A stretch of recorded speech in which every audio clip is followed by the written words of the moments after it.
कुछ ही दिन पहले बेटा सेना में अधिकारी बनकर अपने गांव लौटा। पूरा गांव तालियों से गूंज रहा था, लेकिन एक कोने में उसका बूढ़ा पिता चुपचाप खड़ा था।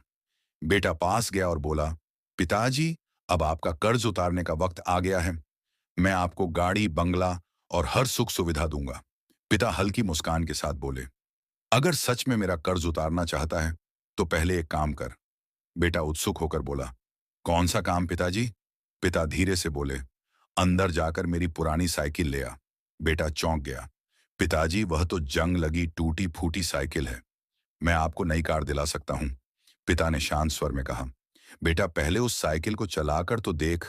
अगले दिन सुबह बेटा उसी पुरानी साइकिल पर गांव से शहर की ओर निकला।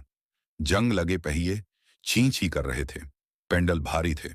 धूप में पसीना टपक रहा था और गांव के लोग कह रहे थे, अरे फौजी साहब भी इस खटारा पर सिर्फ आधा रास्ता तय करते करते उसके पैर कांप गए। गला सूख गया। सांस फूल गई। शाम को थक कर लौटा तो पिता ने पूछा, कैसा लगा बेटा? मेरी साइकिल बेटे की आंखों से आंसू बह निकले।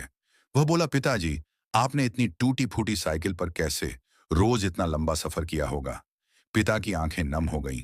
वे बोले, यही साइकिल चलाकर मैं रोज खेतों से अनाज बेचकर गांव से शहर जाकर तेरी फीस भरता था, तेरे लिए किताबें लाता था। तेरे देश की वर्दी पहनने के सपनों की नींव इसी पुरानी साइकिल ने रखी है। और आज तू कहता है कि मेरा कर्ज उतार देगा। यह सुनकर बेटा पिता के पैरों में गिर पड़ा और फूट फूट कर रोते हुए बोला, पिताजी, आपका कर्ज मैं कभी नहीं चुका सकता। आप ही मेरे असली वीर हैं। माँ बाप का कर्ज गाड़ी, पैसा या घर से नहीं उतरता।